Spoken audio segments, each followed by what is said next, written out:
Preseason is over. Playtime is over for Alabama. After three playthrough games, after three warm-up games, the Crimson Tide now turns its attention to this Saturday's matchup, the SEC opener in Bryant-Denny Stadium between Alabama and the Florida Gators. The Gators come in having to go through triple overtime to beat Kentucky 30-27, but Coach Muschamp and the Gators, a much improved football team than what they were a season ago, finishing 4-8. They're 2-0 to start this season. But with that being said, welcoming live to the S&S Show, brought to you by Touchdown Alabama Magazine, your leader in Alabama football coverage. As always, I'm joined once again live from the pride and joy of Birmingham, Alabama, Scott Hodnett. It's Florida week. Time to get serious. What's going on? Not much, man. You called that one. It's Florida week. It's time to get serious. Playtime's over, and we're going to see if this team's the real deal or not in a couple days. If this team is the real deal is correct, and we're talking about the Alabama Crimson Tide. Well, last week, the Tide took on Southern Miss.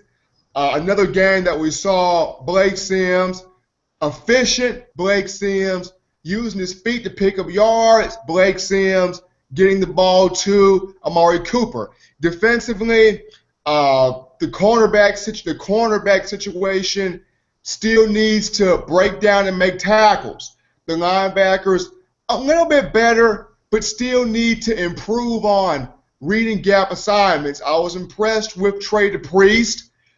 He had 6 tackles in the game, but when your leading tackler is Landon Collins with 27, linebackers have to step up a little bit more to really shoot the gaps and make tackles.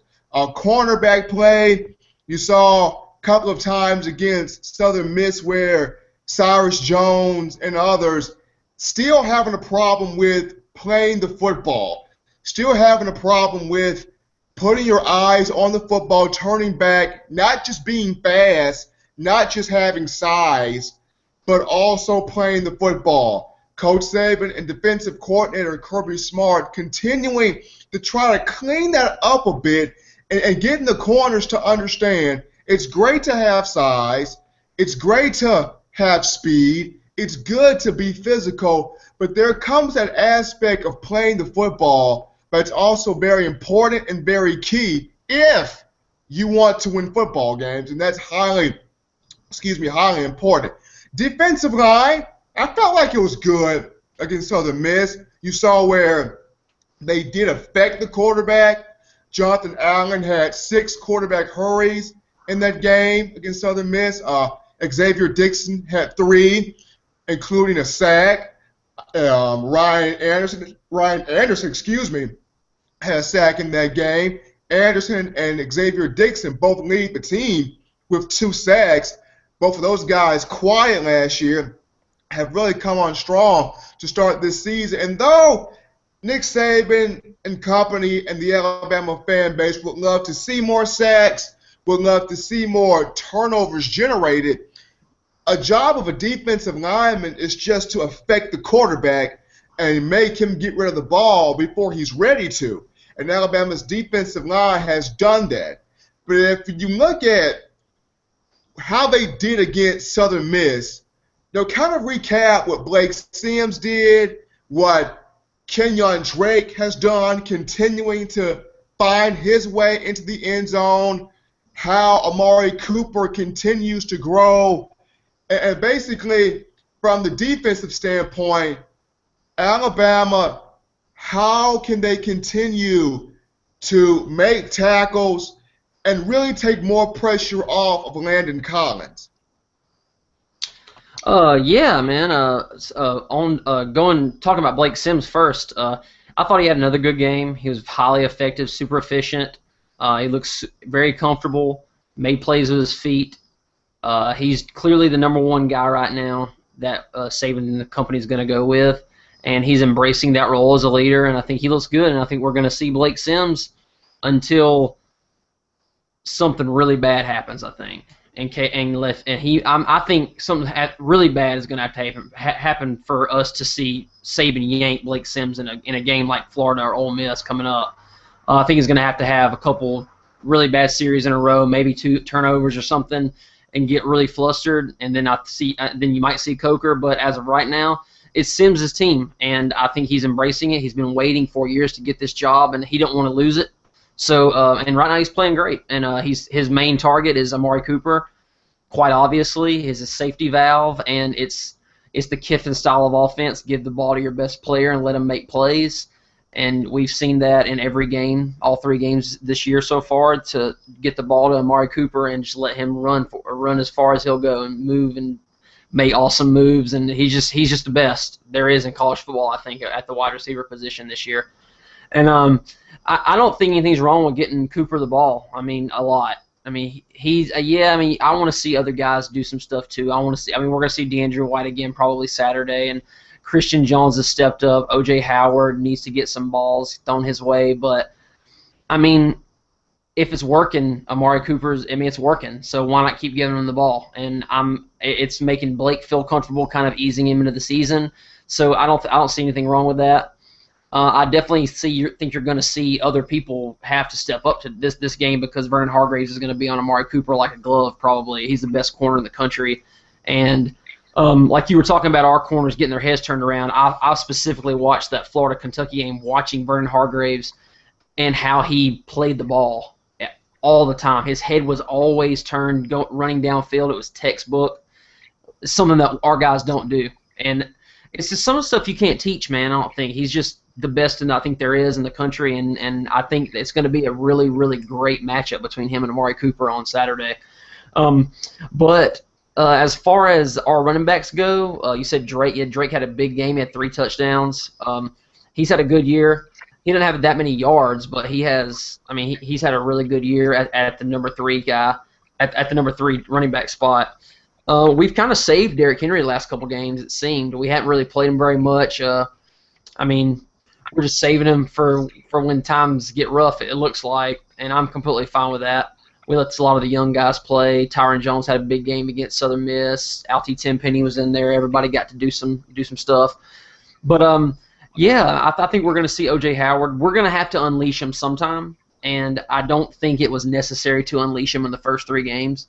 And it might be necessary against Florida, but it might not. But I definitely think he'll get a few targets in this game for sure, because Hargreaves is going to try to take Amari away. So somebody else is going to step up, and if they start double teaming him, see what they're going to do is try to not double team Amari, try to get Hargreaves on him, and that way he will be on Amari. So they're trying to take him away.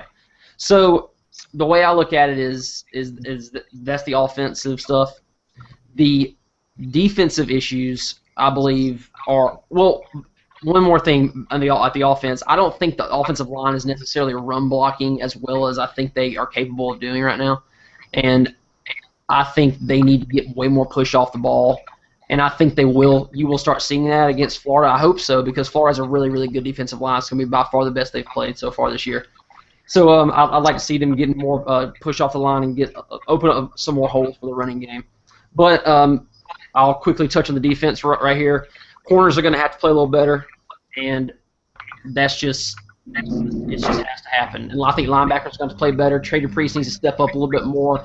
Everybody needs to make more tackles. And the defensive line looks pretty good, but I think he can look better. Ryan Anderson, Dixon's playing well. And, yeah, man, they're going to be tested. I think that the biggest test of the year so far, Florida, for the entire team. Everybody's going to have to really step up and play better. You're right about that, Scott. And as you were talking, we are joined live by another one of our fellow writers of Touchdown Alabama magazine, our own Maxwell. My name is Taylor. Maxwell has graciously jumped on the show as a special guest. And Maxwell, Scott and I were basically recapping the Southern Miss Alabama matchup. What did you see, Maxwell, from an offensive and defensive side of the football that you enjoyed? And what do you think has to improve as Alabama takes on Florida this week? Well, first of all, Stephen, thank you for having me on the show. It's always great to see you. Scott, how you doing? What's up, Max? How you been, man? I'm doing good, doing this from my phone, so this is going to be a new experience since I'm away from my laptop. But some of the keys that I saw from the Southern Miss game, of course, you saw the run game was dominant. Kenyon Drake having 3 scores, seeing a lot, getting him involved in the offense is one of the keys I thought for the system. He's too much of an explosive talent to be off of the field. Of course, you got to see CJ get some of his carries. But limited in action, have it going down with a hamstring injury.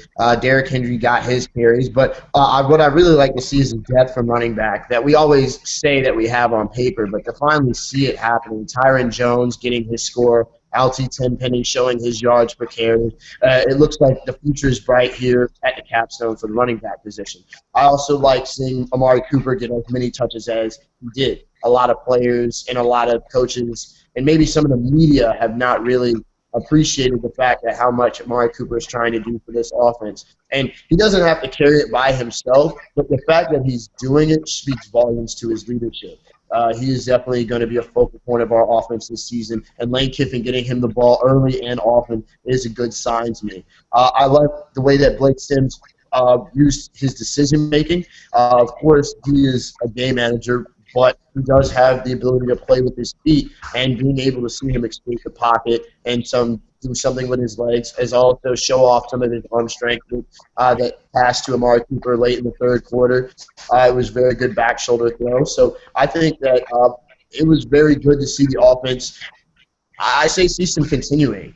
I think they've definitely shown a lot of consistency the past couple of weeks, putting up yard after yards against West Virginia, against Florida Atlantic, and Southern Miss. And now entering this the SEC schedule against a good defense like Florida, you can only be comfortable. A team that's averaging over 300 yards per game on the offensive side of the ball is doing it right. And in the SEC, that means we're going to put up points. So the offensive side of the ball for Bama has been a very high mark for me. The defensive side of the ball, I really love our D-line. I think us getting to the quarterback has been a pretty, I guess, more of a niche kind of argument. We haven't been able to get to the quarterback as well as we had probably in the 2000 years or 2010. But this year with a defensive line really boasting a lot of talent with Ashawn Robinson, Jaron Reed, DJ Petaway, Jonathan Allen, Xavier Dixon. These are all players that are going to be in the NFL in 3 years, and they are all going to be probably highly drafted. So it's great to see the D-line come away. Of course, our linebacker core, after losing C.J. Mosley, takes a big hit. But when you have players like Trey Dupree and Reggie Ragland and Reuben Foster rotating in and out, you can't really be mad at the production that they've done. They have all produced really well. The linebacking core was a little shaky in the West Virginia game, and that's because mostly we were out our defensive leader in Trey Dupree. But Reggie Ragland and Reuben Foster seem to have a good game, and they continue to progress in the weeks past. So the only real misstep that we're having with our defense is definitely the secondary. I think we all can agree with that. And it's not really the safety position or one of the safety positions because that's handed down by one of the leaders of the team in Landon Collins, but more of the cornerback position, not Eddie Jackson, but number 2. It's not that Cyrus Jones hasn't done a good job. I thought he's done an excellent job. Especially in the West Virginia game, in the Florida Atlantic game, and the Southern Miss game. It's that we expect a little bit more from our cornerbacks from the turnover side of the ball. We're just not creating turnovers like we did in the first 3 games, like having safeties like Vinny Sunseri having a big interception against Texas A&M and a big interception against Virginia Tech. We're just not getting the turnovers, and we're not winning the turnover battle. So I think that's something that Alabama will improve on the defensive side of the ball. You see Nick Saban referring to that this week in practice and all the game into the game against Florida, against Southern Miss this week. So turnovers is a big factor that we need to work on. But I really do like the personnel that is there. I like Eddie Jackson. I like Cyrus Jones. And I like Tony Brown. And I love Landon Collins. Geno Smith is still iffy with me, but he does have ball hawking ability. And I think if he can rebound from having a so-so game against West Virginia, I think that Bama is in big position. Well, that's our own Maxwell Taylor breaking down the whole spiel of Alabama offense and defense, kind of recapping the Southern Miss game. We're going to go to a quick break here on the SNS show, but don't touch that dial because when we get back, we recap Week 3 of college football and get into Alabama, Florida. Playtime is over. The SEC conference schedule, it starts now. Don't touch that dial. You're listening to the SNS show, brought to you by Touchdown Alabama magazine. And now we go to a word from our sponsors. Welcome back live into the SNS show. We're joined by Maxwell Taylor, Scott Hodnett. I'll be yours truly, Stephen M. Smith. We were just recapping Alabama, Southern Miss, and the great things that happened, and still some things that need to be fine-tuned as Alabama gets set to take on Florida. The Gators will stroll into Bryant-Denny Stadium this Saturday, September the 20th at 2:30 p.m. to face the Crimson Tide. But we had some other games that took place in Week 3 of college football, that being last week. And one of those games happened to be South Carolina and Georgia. South Carolina, this was a must-win game for them on last week. Steve Spurrier was very adamant about winning this football game. Dylan Thompson, I kind of had him as my X factor going into last week, saying that he needed to be accurate with the football. South Carolina had to be able to at least slow down Todd Gurley and Georgia's offense. It was a shootout for the most part, but South Carolina at home got the job done, got the win. Scott, what impressed you, Scott, about South Carolina, in this game last week? Because they needed to win. They needed to beat Georgia.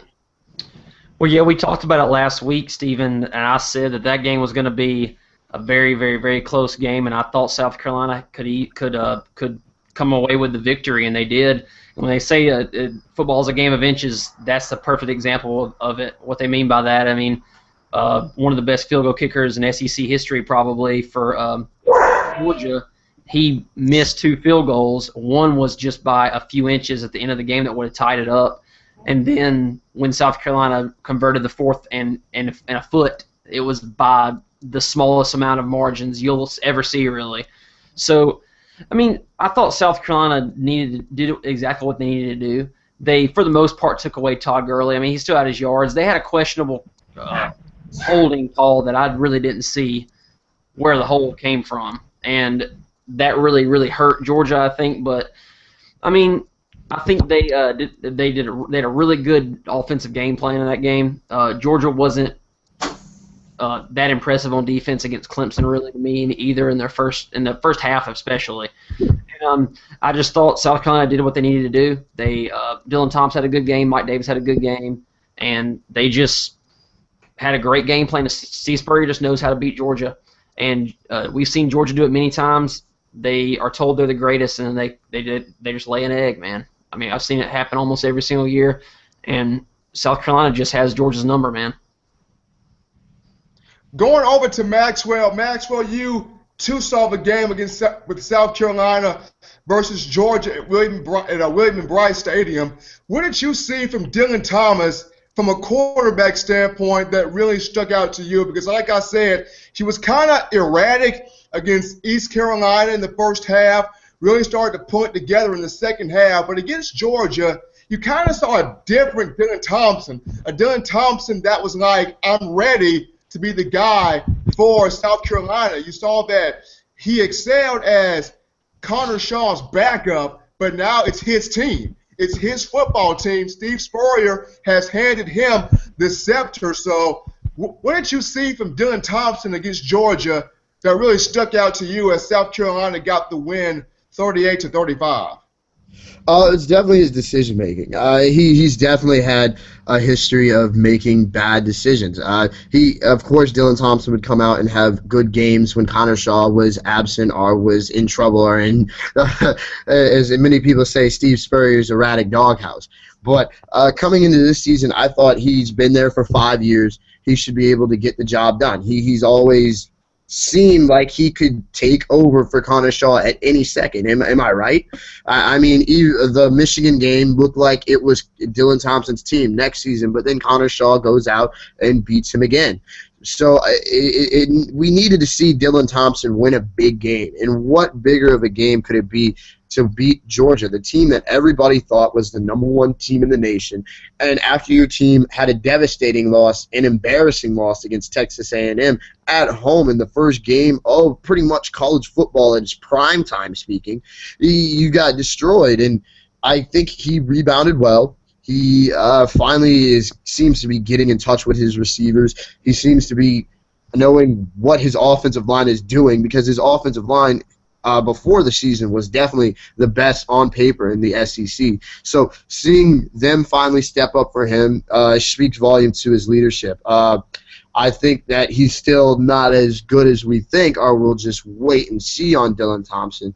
But as of right now, I was impressed with the win. I think that he's on the right track to putting South Carolina back, not just high in the rankings, but high in the graces in the coaches poll. I think it was a great win for South Carolina. I think it was a great win for Steve Spurrier. As we all know, Steve Spurrier teams, they play their best when their backs are against the wall. And it showed, again, against Georgia, South Carolina, they would have lost this football game. The Gamecocks would have gone 0-2 in conference play. And most times, 0-2 teams don't go to their prospective conference championship. So South Carolina dodging a bullet there and is still alive for one more week. But going from that game to the game of the week, it was a barn burner. 3 overtimes, triple overtime. Was Kentucky cheated?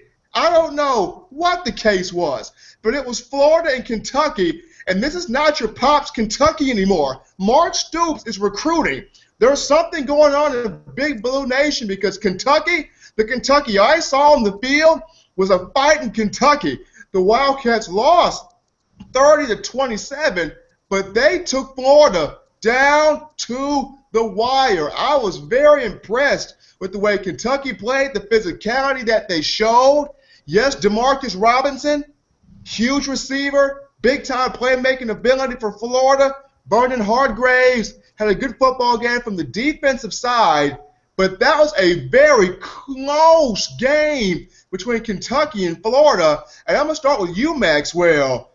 How exciting was this game for real? It was a very exciting game. It was very exciting to see Kentucky finally get over the hump and look like they are an SEC foe that cannot be overlooked anymore. It was great to see. Oh, my God. Phone died. Maxwell, you there? I think we lost Max, man. Anyway, I'll take it what he's saying. Huh? Scott, continue with you then. What impressed you about this Kentucky game? Because in the past, Kentucky was a team that would easily get knocked over, would easily get pushed aside. But since the arrival of Mark Stoops, he's kind of building that toughness that we are a football team that can compete. We are a football team that is just as good, that is just as talented. And they went out, and the Swamp, the fan base in Ben Hill Griffin Stadium, kind of got nervous there from time to time in that game.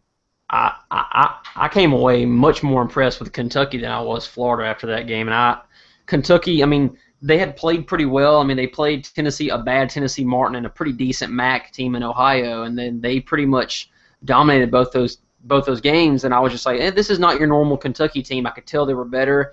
They look confident. They look like they're on the same page, and they have a good defense. And I was just like just watching that game. It was a defensive struggle in the first half. It was 3-3 at half, and then in the second half, they exposed a lot of the Florida weaknesses on defense.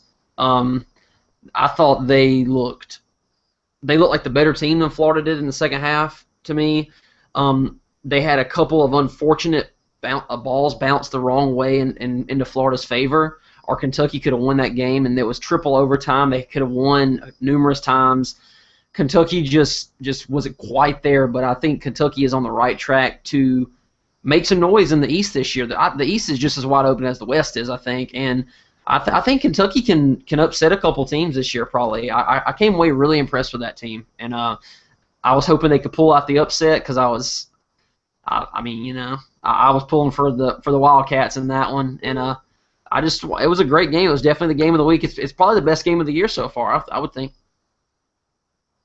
That was an amazing game, and like you, Scott, I was pilling for Big Blue Nation. I wanted Kentucky to pull that upset, but great battle from Mark Stoops and company.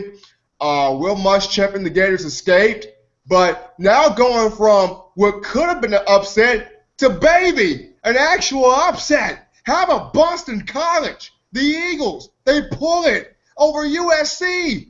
Steve Sarkisian, the Trojans, went down last week to Boston College. What a football game. And after USC, they discombobulated Fresno State. They beat Stanford by 3, and to go down to Boston College. No more Andre Williams on that team. That team is so many years removed from Matt Ryan, but Boston College still trucking. Pull the upset. How was this game? That's one I did not see coming, man. I mean, it's the biggest underdog of the year so far that's actually won the game. I think USC was favored by 17 in that game. And, yeah, man, I did not see that one coming. BC has not been very good. Even with Andre Williams, they weren't that great of a team. I think they still only won 6 or 7 games last year. And they dominated that game with their ground game. I mean, USC only had 20 yards rushing, and BC almost had 500 yards on the ground. And speaking of Florida, I bet Florida would have liked to see Tyler Murphy do that for them last year.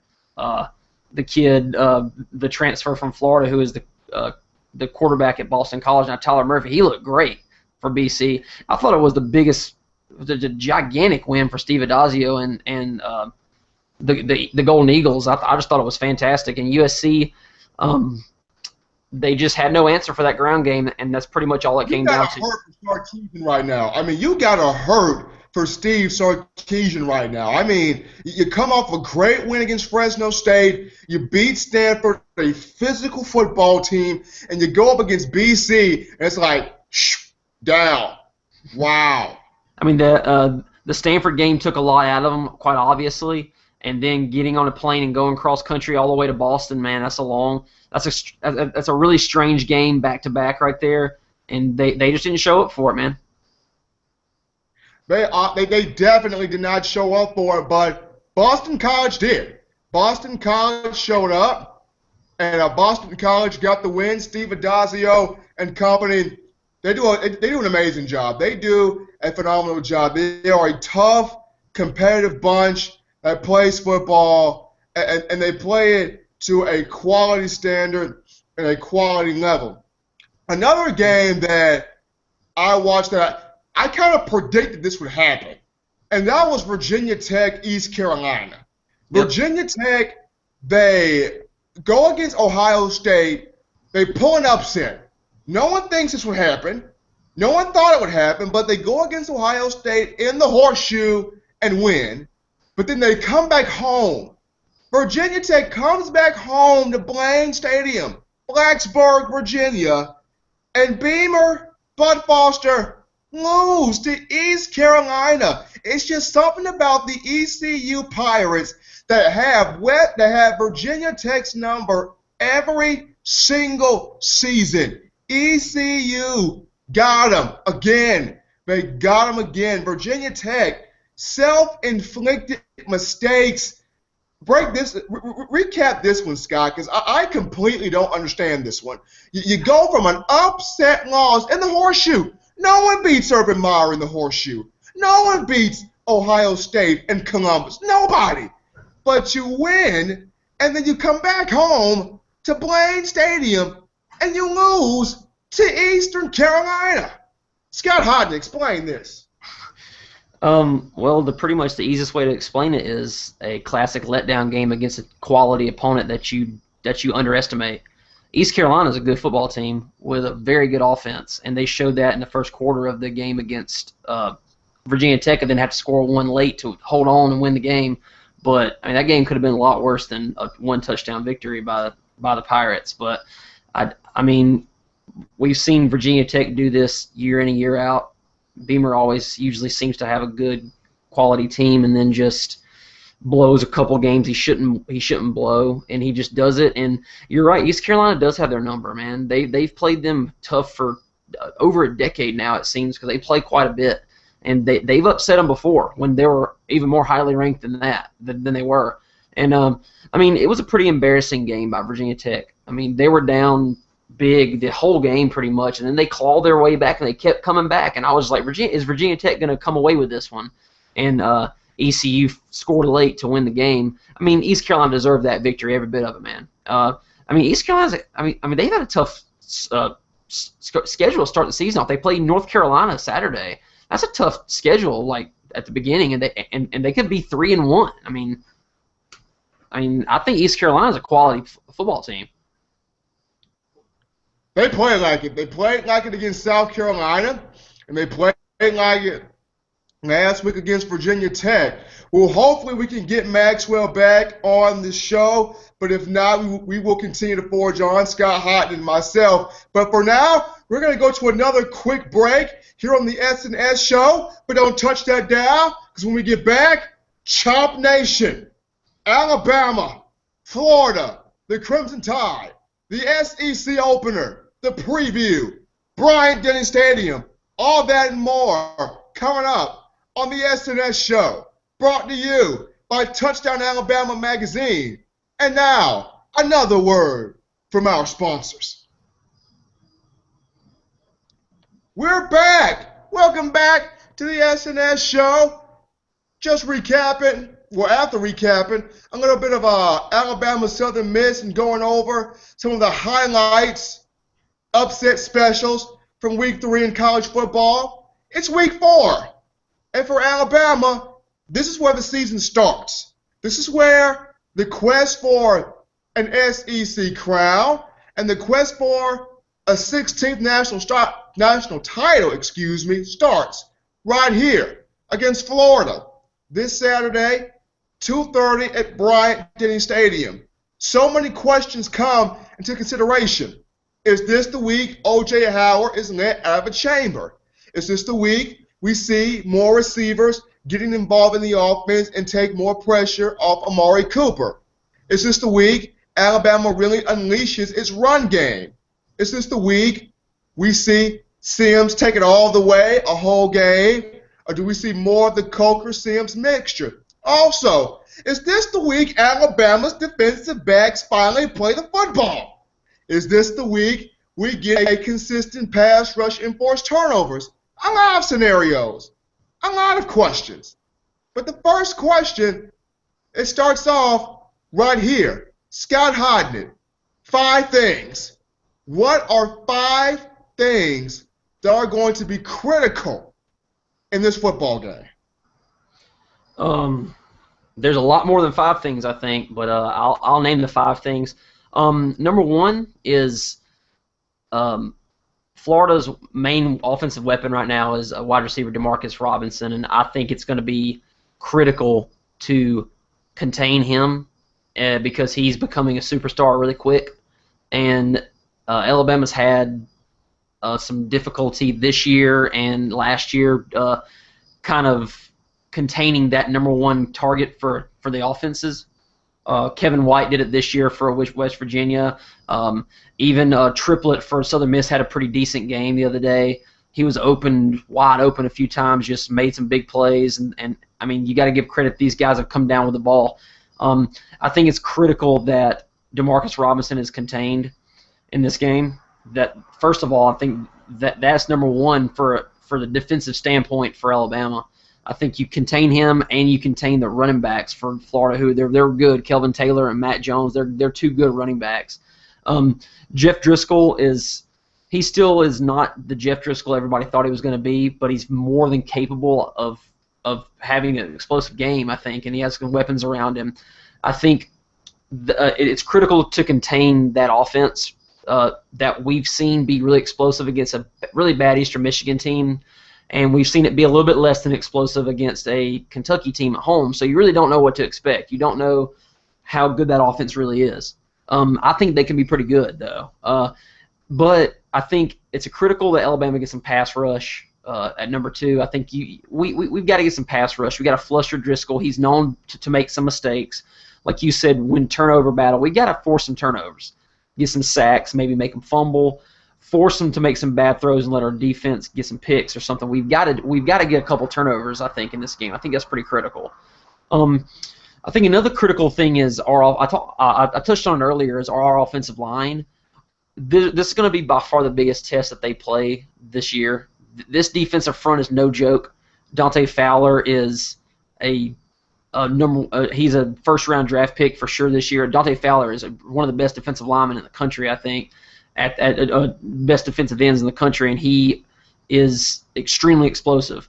I think we're going to have to account for him on the offensive line, and the running backs are going to have to pick up blitzes a lot and stuff. I think that's very critical in this kind of game, because Blake Sims, we don't know how he's going to act when he's hit around a few times. We don't know how flushy he's going to get and stuff like that. And I think it's critical, and how we're going to see in this game, because Florida does a lot of blitzes. I saw them blitz Kentucky numerous times in this game, and a lot of them worked. So I do believe that it's going to be critical for Alabama's offensive line to have a good game in this one, and not just pass block, but to open up run holes that we really haven't seen very well this year. And maybe we haven't seen it because they've been playing Florida Atlantic and Southern Miss, and that it's kind of hard to get up for those games. Maybe they're just waiting for this Florida game to just unleash that offensive line fury that we've seen in the past, and I hope so. Another thing critical is, like you were saying, other guys besides Amari Cooper get the ball probably, and I think they will. I think you'll see Christian Jones, DeAndre White back. I think you'll see O.J. Howard actually get a couple catches in this game. I think that's going to be critical to get some other people some balls. And one more thing that's critical, I think, is in a game like this, when you play a team with a good defense, I think field position is a critical thing. And what we've seen from J.K. Scott has been very promising. I think he's really, really good as a true freshman punter right now. And we're going to have to face it that when you play a team like this, they're going to stop us a few times. I mean, it's just the way it's going to go. And we're going to have to pin them in deep a few situations and stuff, and I think that's going to be critical to this game. It's going to be a field position game for at least a while, I think. And I think that's going to be pretty much the main critical issues that we need to deal with the game this week. But it's going to be a big one. Scott, great job. Way to go, man. Way to go. You are the real MVP. Way to go. But if I had to give my 5, these would be my 5. Number 1, Blake Sims. Does Kiffin tell him now, you've got to push the ball deep? Because if you look at this game, Florida's going to want to take away the screens. They're going to look to take away the dink and dunk passes. Does Blake Sims have enough confidence in his arm to drive it? We've seen him drive it a couple of times, but in the times that he has, he's looked hesitant. Can he not be hesitant? If he sees a receiver open, can he just quickly get that ball downfield? He has to be able to drive it. That's number 1.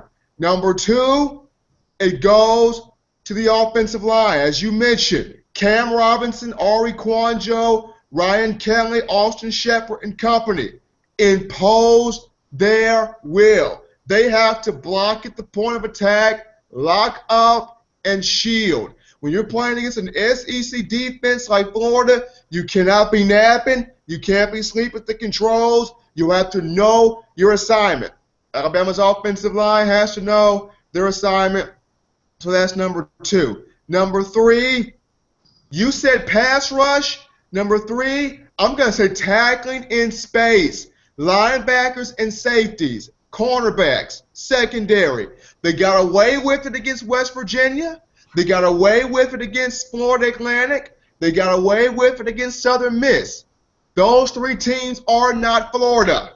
The SEC will burn you if you can't tackle in space. And I'm not talking about gang tackling. I'm talking about your guy against their guy. Mano and mano. Can you break down in space, wrap up, negate yards, throw the player back, play fundamental football. If Alabama does not do that, it is going to be a struggle. So that's number 3. Number 4, like you mentioned, which receiver wants it more? It's hunger time. Amari Cooper's having a Heisman-like season, but who else is on that team? Who wants it more? As you mentioned, DeAndre White, Alabama hopes to have him back for this game. They most likely will. You have Chris Black, Christian Jones, O.J. Howard, Ardarius Stewart, Robert Foster, Cameron Sims. Baby, who wants it? That's what this Lane Kiffin offense is about. Who's going to wake up hungry, flash that jersey? Who's going to get open? Who's going to show that quarterback? Blake Sims, Jacob Coker. Look, I want the football. Hit me. Get me the football. You got to be adamant about it. Get the football. As of right now, Amari Cooper's been adamant about it. But the question is for this game, which receiver outside of Amari Cooper is going to want to be adamant in getting the football? The next one, you mentioned the pass rush. Though that's important, I'm going to go with something a little bit better. Third down conversions will be critical. Alabama right now, they're converting 58% on third down. Great. That has to continue. They got to move the chains and keep it in between third and short to third and medium. Can't have third and longs because Florida will come after you. The Florida Gators, as I was doing my research, they're converting at a 41% clip. That's got to improve. If they want to beat Alabama, their offense has to stay on the football field. And the last one, special teams will be key. J.K. Scott, he will have to punt. The question is, he's got to pin Florida inside the 20. And he's got to do it early, and he's got to do it often. Adam Griffith will be used a lot. SEC game. Can he continue to put that ball in between the goalposts? All of these aspects will be critical. As Saban mentioned in his press conference this week, Florida is a much. When Saban uses the word much 3 times, something's up. This is a much improved football team, and they're going to win, and they're going to want to win this football game. As you and I both stated earlier in shows, Scott, the hire of Kurt Roper was huge. This man has worked with David Cutcliffe, and if we know anything about Cutcliffe, he's worked with the Manning royalty, that being Peyton and Eli Manning. It's going to be a tough game. It's going to be a physical game, and it's the battle. Who wants it more? Who desires it more? Alabama have to get a pass rush, block offensively. Special teams has got to be stout. Receivers have got to step up. Defense has got to tackle. I agree. I agree with all your points for sure. It's a big game. We're going to see if Alabama's the real deal or not, like I said, and I can't wait for Saturday. I wish it was tomorrow, man. And we're going to see if this team has what it's made to be a championship team, because the West is the hardest conference, or the hardest division in football history maybe right now, and Florida's not even in the West. So I mean, it's a pretty tough slate we got coming up there, man.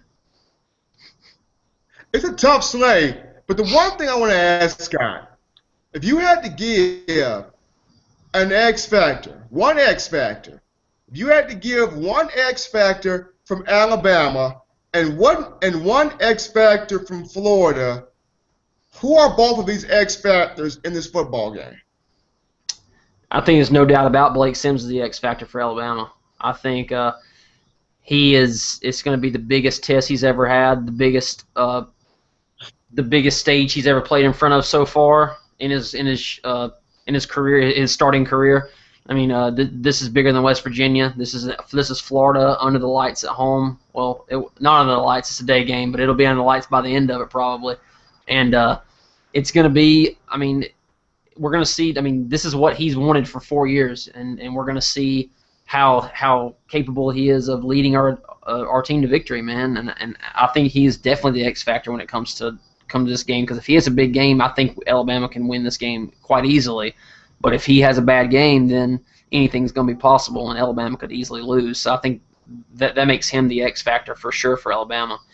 And Florida has a few X factors, but I'm gonna say Vernon Hargreaves is an X factor for Florida as the main X factor, because he's going to be on Cooper, Blake Sims' safety valve, and I believe that if Amari Cooper has a big game, we see how Alabama's offense goes through Amari Cooper, and if Vernon Hargreaves completely shuts down Amari Cooper, we're going to have to see how Blake Sims reacts to that. And hopefully he doesn't try to force anything to Amari Cooper, which would allow Vernon Hargreaves and the other people in the Florida secondary to make a big play and get a turnover or something. So I'm going to say Vernon Hargreaves is the X factor for Florida. But Florida has quite a bit of X factors right now. Jeff Driscoll, Demarcus Robinson, and Dante Fowler. They have a lot of X factors, but yeah, I'm going to say Hargreaves because I believe he is, even though he's a sophomore, I think he is definitely one of the main leaders on that Florida defense. I think Dante Fowler is the main leader, though. Great X factors. Love both of them. If I had to choose my two, my X factor for Alabama is going to go on the defensive side of the football. My X factor is A'Shawn Robinson. He's been quiet thus far. He has to get a pass rush. As of right now, Ryan Anderson and Xavier Dixon, two guys that were quiet last year. Both of these two lead the team in sacks with 2 each. A'Shawn Robinson, this is his time. He has to step up in this football game and get a pass rush on Jeff Driscoll and help this defense really suffocate Florida's run game and attack the pass game. So my X factor on defense is A'Shawn Robinson. Offensively, not offensively, for Florida, my X factor is Quentin Dunbar. We talk a lot about Demarcus Robinson, but let's not forget, Quentin Dunbar is a veteran. Quentin Dunbar is that vertical deep threat receiver that can make plays. He's that receiver that can catch the ball in space, that can catch the ball in traffic, and that's a savvy route runner. My other X factor for Florida, Matt Jones. He's got to have a huge game on the ground, run the football, grind it out, kill clock. So Matt Jones and Quentin Dunbar are my X factors for Florida. Alabama, I know I said A'Shawn Robinson, but I guess I'll do one more. If I have to throw in one more X factor for Alabama, it's T.J. Yeldon. T.J. Yeldon has to have a productive football game. He cannot fumble. He has that stigma on him, fumbling in big games. He can't fumble in this one. He has to secure the football, go down when there's too many people trying to tackle him, hold that ball high and tight, get yards, and play a productive football game. Like I said, my X factors for Alabama, A'Shawn Robinson, T.J. Yeldon. For Florida, Quentin Dunbar, and Matt Jones. But we're going to take one last break here on the SNS show. But don't touch that dial, because guess what? The greatest staple is next. Prediction time. Scott Hodnett, what's under his hat this week? We don't know. But guess what? We'll find out after this break. And now, another word from our sponsors. We're back here on the SNS show.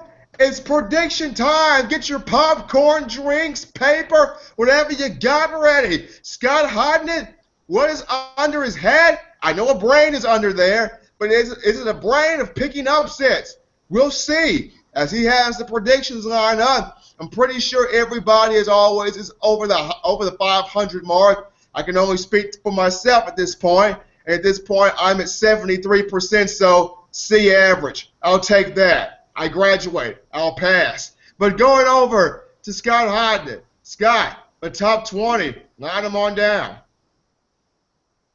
All right, man. Well, there's some pretty big games in the in the SEC this week. We'll start with our game, I guess, Alabama.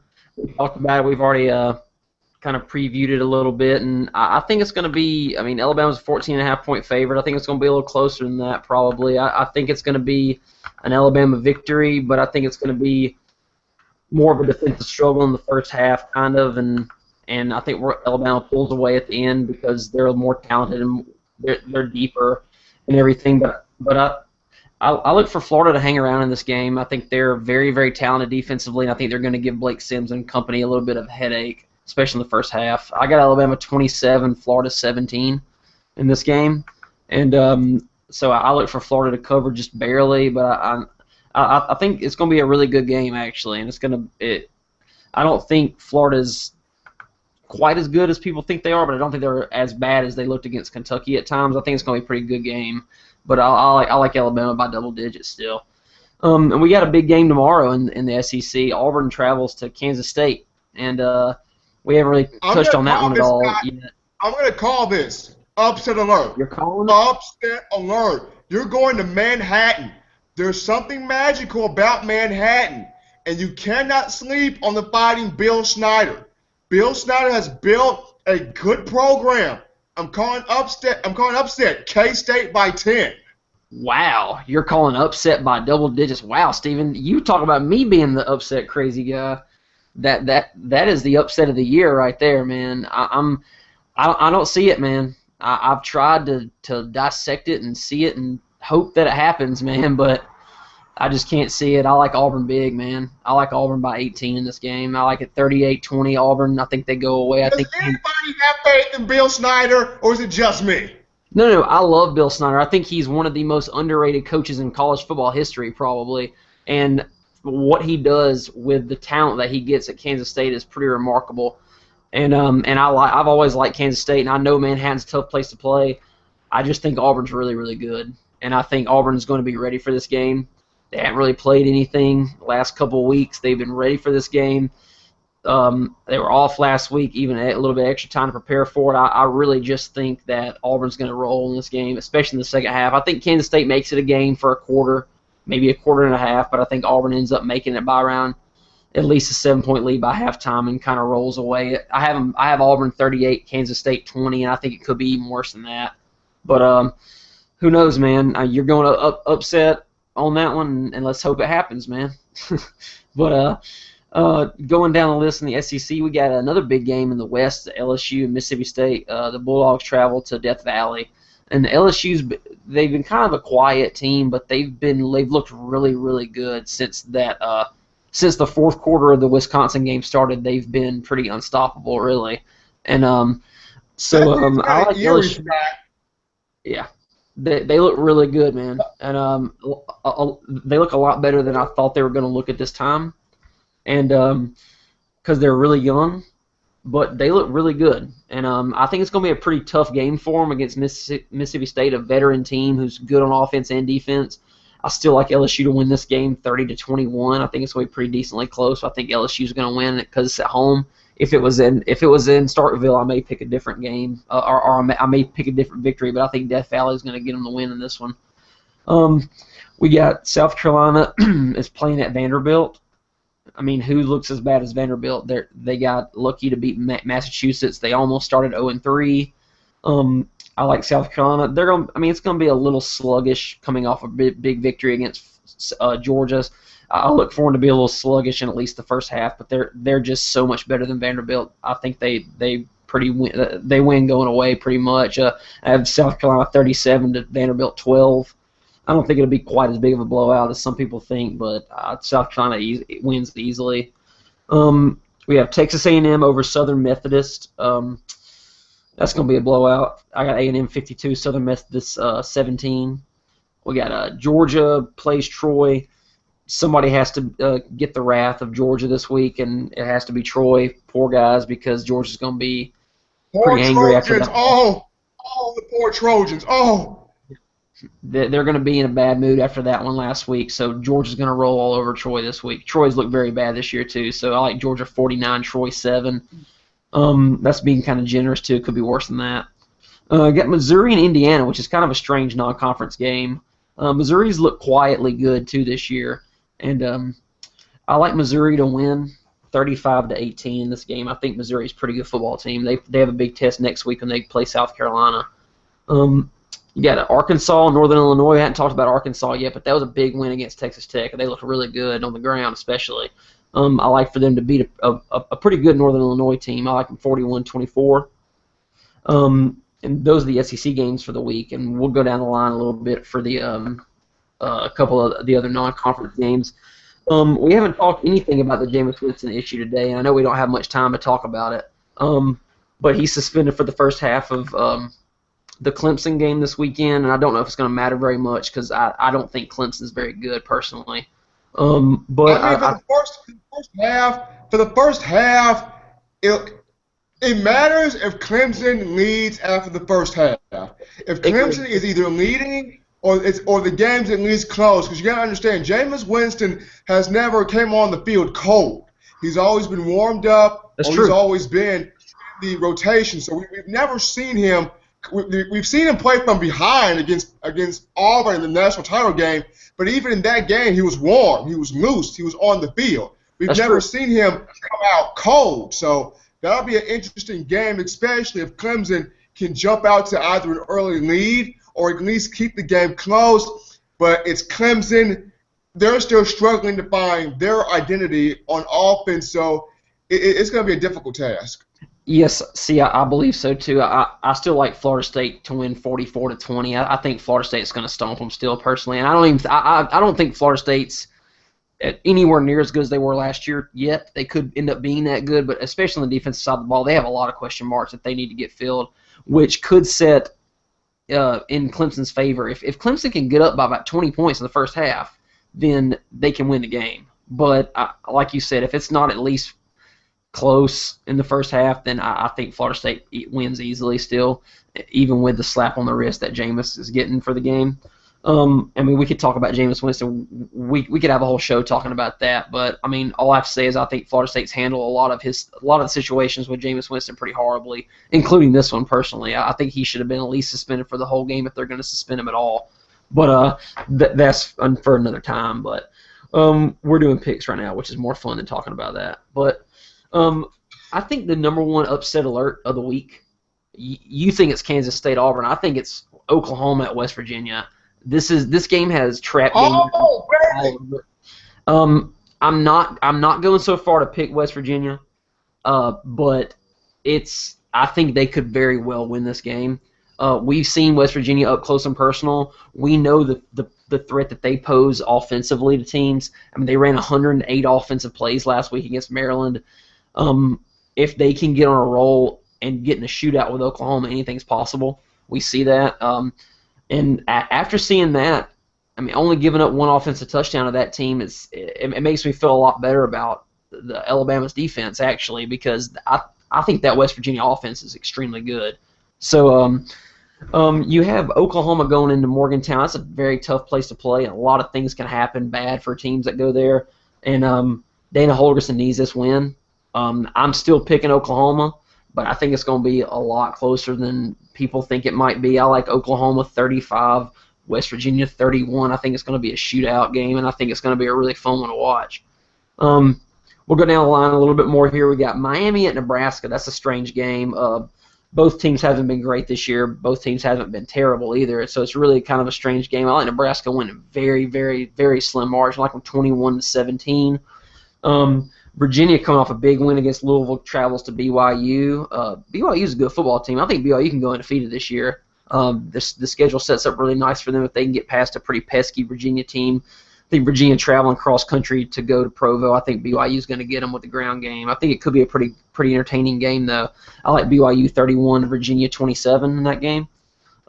Georgia Tech plays Virginia Tech. Georgia Tech almost lost to Georgia Southern last week. They needed a last minute touchdown to win that game against Georgia Southern. That was a really awesome game in the second half.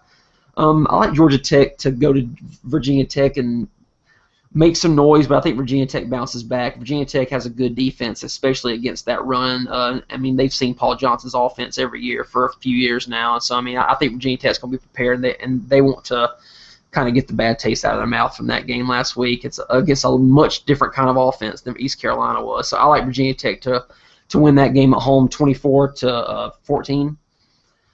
Utah at Virginia. Utah at Michigan. I think Michigan bounces back again. It has a pretty good game. I like Michigan in this game, 31, Utah 27. I think it's going to be pretty close, though, because Utah is not terrible. Oregon at Washington State. Oregon's gonna stomp Washington State. I like Oregon big in this game, 47-23. Close. I'm calling it close. The Fighting Pirate, Mike Leach. That's gonna be a close game, and you're playing Pullman and Pullman, Washington, over there in Cougar Town. That's going to be a close ball game. Hey, man, it could be close. I mean, you never know about Oregon, man. They always seem to kind of blow a game they shouldn't blow, so maybe it's this one. Who knows? Washington State's much improved from last year, and I mean, they throw the ball a lot. Connor Holliday's leading the nation in passing yardage, so they're going to throw the ball, so Oregon better be ready for that in case they get into some sort of shootout with them. We have 5 more games here we'll just touch on really fast. We got California at Arizona. I think that should be a pretty good game. California's much improved, but I like Arizona at home though. I like them 35-27 and win that game. Another strange game is Rutgers at Navy. I'm picking Navy and I'm picking the underdog in this game. I like Navy to win this game. I like them 21. He's picking the fighters. He's picking the military men. Yep, I am. I like Navy 21-17 over Rutgers. I think it'll be a close game. I think it'll be a slugfest in that game. A lot like the last couple games that we've seen Rutgers play in. Against Penn State was a 13-10 loss last week. I think it's going to be a lot like that game was. And then our East Carolina Pirates, talking about them again. We have North Carolina travels to East Carolina. I think East Carolina's going to win this game straight up, outright. I mean, East Carolina's a good football team. They can win the conference this year, I think, and I think North Carolina is going to go in and drop this one to East Carolina. I like East Carolina 28-21 over at North Carolina. 2 more, Iowa at Pittsburgh. Iowa just lost to Iowa State. Not a good team. Pittsburgh's okay. Pittsburgh's better than Iowa, and Pittsburgh's at home, so give me Pittsburgh in that one. 27-20. And one more, Maryland at Syracuse. This is a strange game, too. This is a weird game to pick. This is a toss-up, really. Maryland barely lost to West Virginia last week at home. They travel on the road to a very surprisingly decent Syracuse team.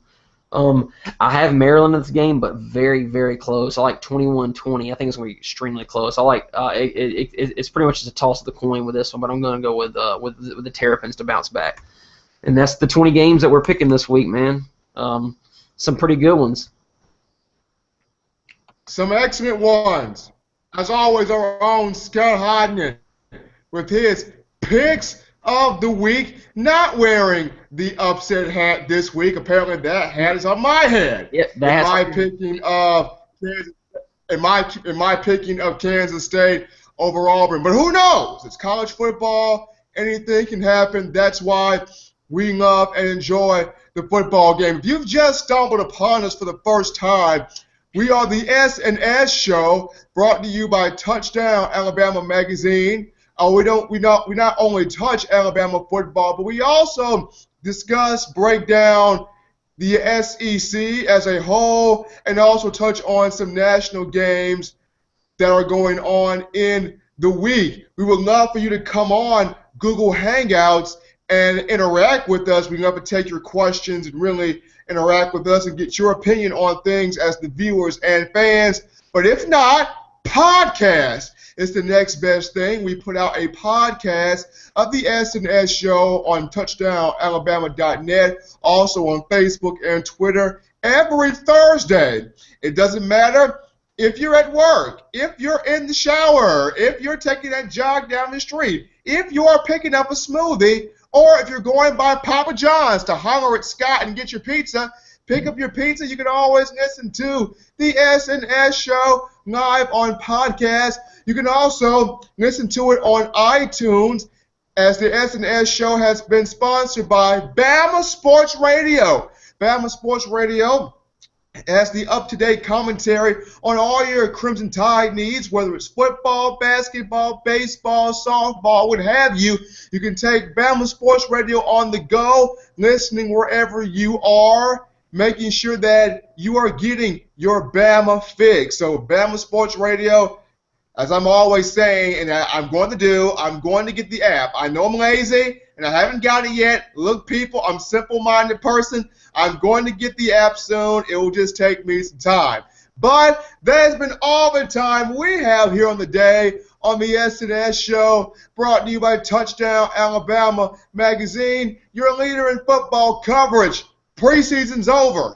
Playtime is over. Alabama, Florida, this Saturday, Bryant-Denny Stadium, 2:30 p.m. CBS will be airing the game live. As always, I'm joined by Scott Hodnett. I'll be yours truly, Stephen M. Smith. Enjoy the game. And until next Wednesday, so long, everybody.